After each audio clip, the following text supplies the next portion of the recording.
here we are in Hollywood, California at Shriekfest, and I have two fine gentlemen who just showed the most amazing movie, Judas Ghost.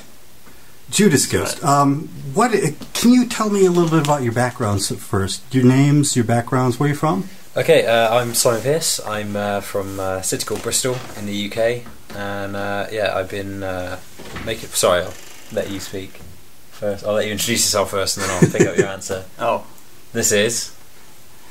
Hi, I'm Wolfram Parge. I'm the producer of Judas Ghost, and working with Simon Pearce, our director. He's actually from England. I'm from Germany, but we met up because we both live in England, and had some mutual contacts who put us in touch. And as things happen, this was one of the projects that was in development. So it was the first one to actually get the green light.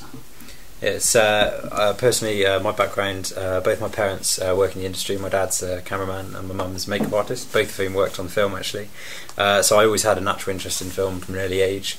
And so when I was sort of 11 or 12, I started making short films with my friends at school. You know, just mucking about. We'd get together on the weekends and just come up with a story. Usually it resulted in a fight on screen, that is, rather than resulted. It would all be like, yeah, and then we all kill each other, and that would be the end. So I've been into it since then. When I left school at 16, I pretty much 16, 17 went straight into work. So I started working as a runner or T-boy, sound assistant, whatever I could get my hands on, really, just to get on a set. And then I just sort of learnt by doing. So I currently work as an editor at the moment. That's kind of my day job. But directing is the ultimate goal, to be doing that full time. That's what I'm doing right now. And that's what I've done previously. Very cool. What about you, Wolfram? Well, I'm originally from Germany. My family are German, and we moved to England when I was a kid. I had an interest in movies in particular since a very young age, and it took me a while to find out which sort of role I was going to take up in the industry. But after making my first short film in 2007, I discovered that producing is the most interesting thing for me in the business, and I was lucky to meet up with Simon, and we made our first feature together, which is the one that was fortunate enough to screen at Shriekfest tonight. Very cool. So how did you meet up?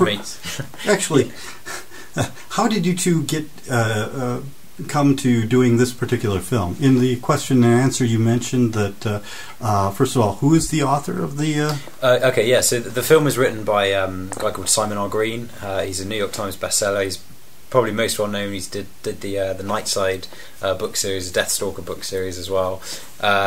He's been writing for years, and I was basically, for a long time, he'd been interested in making a film based on one of his books, and I was introduced to him through a mutual friend who sort of knew me as a director and knew what I'd done before.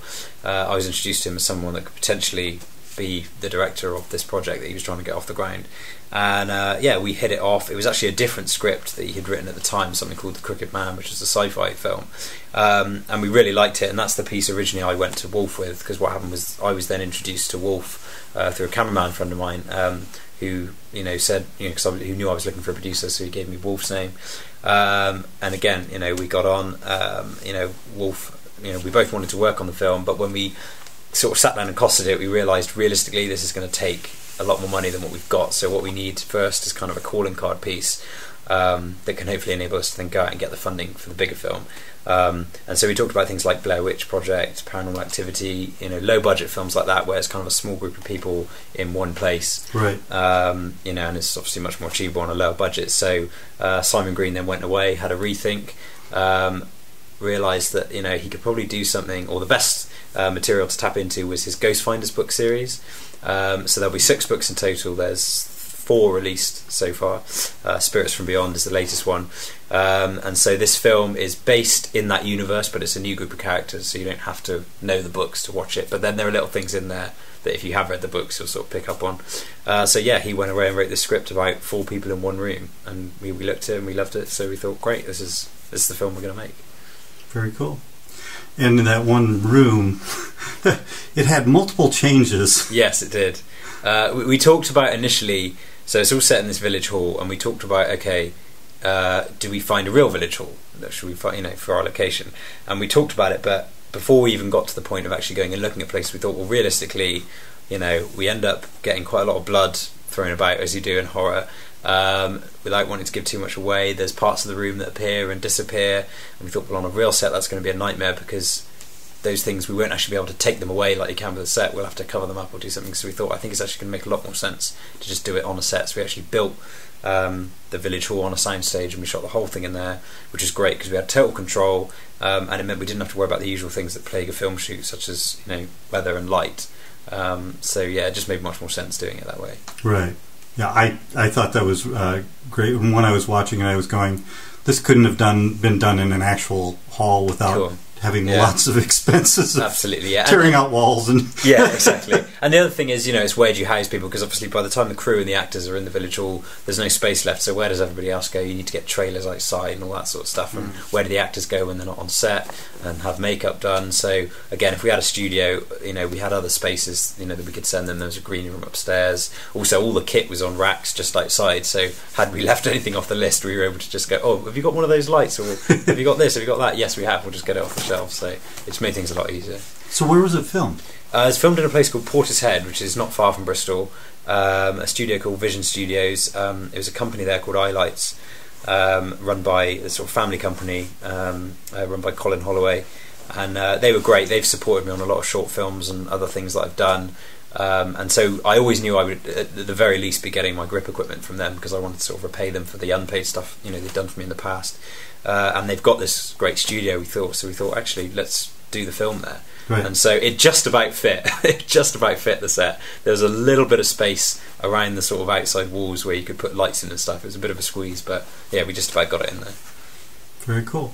And in the questions and answers during the show, or after the show, I had to ask about the budget because it had been mentioned. Sure. And you mentioned that it was probably about, in US dollars, about $500,000, and then maybe the same equivalent in a lot of goodwill from other people. Yeah. Would you like to mention a few of the folks who actually were instrumental in getting this done that didn't get paid? Well, give them a shout out. I mean, certainly someone or a group of people that certainly didn't get paid as much as they should have done, but were absolutely phenomenal.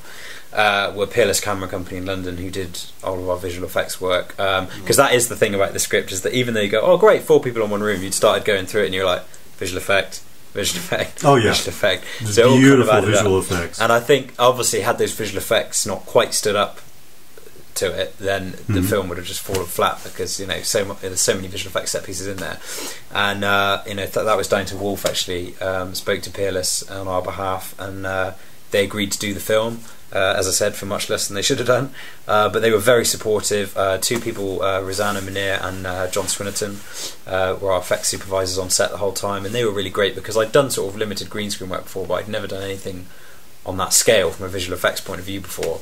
And so there's a lot of times where it's a case of talking them through what we would like to achieve, or what we would like the end result to look like, and then John was great at sort of breaking down, okay, these are the elements you need to get, sort of walking us through that.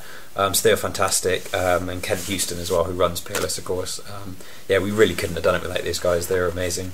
Also the composers, the music was beautiful. Yeah, it really, again, makes such a difference. And it was a tough one, because it's not kind of an overt sort of action movie or a horror movie with a lot of chases and things like that, where it's a bit easier, I guess, to suggest what the music might be. It's a lot about what you don't see, and there's a lot of tension, atmosphere. Yeah, and a lot of build up, and it's hard to do that sort of music. It's easy to overdo that, right? And then at the same time, it's kind of easy to underplay it as well. So to find that middle ground was tough, and they did a great job. That was a company called Yellowboat Music in London, and they really brought the film to life. It made such a difference. And I have to credit our post-production and our production facility as well. Films of 59 in Bristol. We got all of our kit from them. We did all of our post-production through them. And again, they're a company that supported me in the past on my first film that I did. And again on this, doing deals for much less than they should have done, but were fantastic and so supportive. And they continue to be supportive now, in all the things that we need to hopefully get it distribution, all the deliverables and all that kind of stuff. So yeah, they've been great. So we've been very fortunate. We've had some very, good people supporting us throughout this process. Very cool. Where do you plan to go from here? Well, another Simon R. Green movie? Well, it's certainly this was always intended to be a calling card piece for both of us. Mm-hmm. So the goal for us was always just to be able to make another film. And same with Simon. As I said, this film came about for him because he wants to make The Crooked Man, this sci-fi movie. So certainly if we can get the funding for that, that's something we'll look at. Doing this kind of got me thinking about other Ghost Finder ideas. So if there was enough interest, I'd love to do another Ghost Finders movie. But in terms of what's next, I'm working at the moment on a script for what I hope will be my next project, which is a crime thriller, sort of a British cop movie called Thieves, because action and sort of crime is a genre that I'm very much into. So hopefully that will be my next project, but again, that'll be a case of going out and hopefully if it's successful, the success of this behind us, we'll be able to get the funding for that and hopefully go into production maybe around the end of next year. So that's the plan. Very cool. What about you, Wolfram? Any other directions that you are planning on heading? Well, I'd love to move on to a second feature with joint production with Simon, and we're both of us are interested in a variety of genres, so not just horror. We do love horror, and also action and drama and thrillers. So there's quite a bit of material in development, including 1 or 2 finished screenplays, and you just have to develop them as you do and see which one comes to fruition first. Very cool. Now, guys, I like to close my interviews with what I like to call my weird question. Basically, do you have anything weird and wonderful about yourselves, the production, or anything that you'd like to share with your fans that they might not know about? Anything interesting happened in the shooting the film?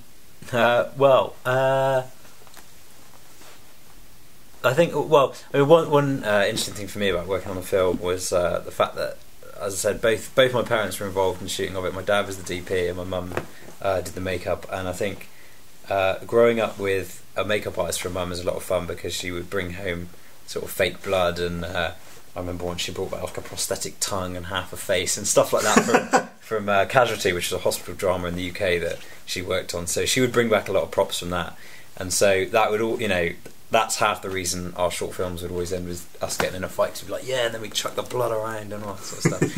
And we did actually once, I remember, it's a bit harsh, we made up one of the neighbourhood kids to look like he'd been badly injured in a fall or something, like he had a really bad cut on his head, and then we sent him home to his parents, and I think he kept the ruse going for a good 15-20 minutes of them freaking out thinking something horrible had happened to him, and then we just said, no, it's just makeup, it's fine.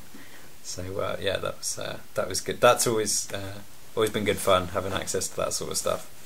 So I guess, kind of never grown out of playing with that kind of stuff. So it was good fun on set, having all the fake skulls and the tank full of blood. Here's a fact, actually, they might not know. Can I say this? Possible spoiler alert.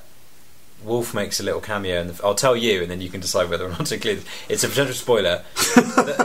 the bloody hand that comes out the trap door is Wolf. Right. It does really? relate to... So you were in the tank of... Yeah, the trapdoor which you see at the beginning of the movie, and I did a little cameo where my arm was made up with prosthetic to look like a sort of dead man's hand with burnt, charred skin, and that reminded me of years ago I did some work for a couple of years as a movie extra, or doing some movies and TV work, and that was pretty good fun actually. That was one of my first sort of encounters with the entertainment show business on the visual side, and one of the things I did was in the Band of Brothers TV show, which was shot in England, and there was an episode where I played a German soldier and did a scene in this huge interior forest in a disused airplane hangar, which had a snowy forest, all man-made, artificial, and did a scene there, and unfortunately they cut it out of the episode. So oh. damn. Yeah, we didn't cut him out of this. My starring moment there ended up on the cutting room floor. So I can relate to actors and how they feel when we have to shape a film, and sometimes you lose good material which is good in isolation, but unfortunately may not fit the finished. I feel like this has gone very serious now. From a funny question into something very serious. Actually, I'll tell you one other story that just came to my head. Was when we do the scene with the poltergeist in the bedroom, where there's all the sort of plates and clothes and things thrown around during the training film. Yeah, exactly. Yeah. There's a sequence where, well, basically for that sequence, it was just a sort of a one wall or two walled set, and basically it was just a lot of us behind camera with a box full of breakaway effects and plates and mugs and things that we were just throwing at the actors. And one of the crew in particular was a really good shot. And he had this big vase in his hand, and I said, okay, at this certain point I want you to get that vase right over Ian's head, like hit right above his head, because on the previous take he'd done it by accident and it looked great, but the camera had whip panned away and we just missed it. So I said to the camera, okay, we want to get that bit, and I said to him, right, get that vase over his head on this moment, and he was like, yeah, cool, I'm going to do it. Anyway, I was throwing plates as well, and as one of the actors said afterwards, because someone was filming it for the behind the scenes, I kind of turned from that moment into a director, from a director into just a kid throwing stuff. I was having a little bit too much fun, like, yeah, brilliant. And I got overexcited, and just as Adam was queuing up with the vase, I went to throw something and I just put my hand right through the vase and shattered it before he left his hand. So it broke before it even had a chance to hit the wall. But yeah, anyway, we had a lot of fun making it, and yeah, that was one of them. I wondered about that scene. That was pretty funny. Yeah, and the puke was the vomit that Ian gets covered in was soup. A vat of pea and ham soup that we were firing at him. Tesco's own. So if you want to make vomit, I have to say it did stink afterwards because we covered the place horribly in pea and ham soup, so it didn't smell very nice. So Ian was a trooper for putting up with that. But we only did it once, so it was all good. Well, you did it twice, but yeah, well, yeah, but they only did that scene one take. Yeah, exactly. Yeah, yeah, that was wonderfully funny and disgusting. Good. Glad. Cool. Well, very cool. Thank you guys so much. Thank you very much. Thank you. You're welcome. It's really seriously my pleasure. That was a great movie. Cool. Thank you very much. And from Shriekfest in Hollywood, California, this has been The Weird Review. Thank you guys. Thanks, guys. Thank you. Weird.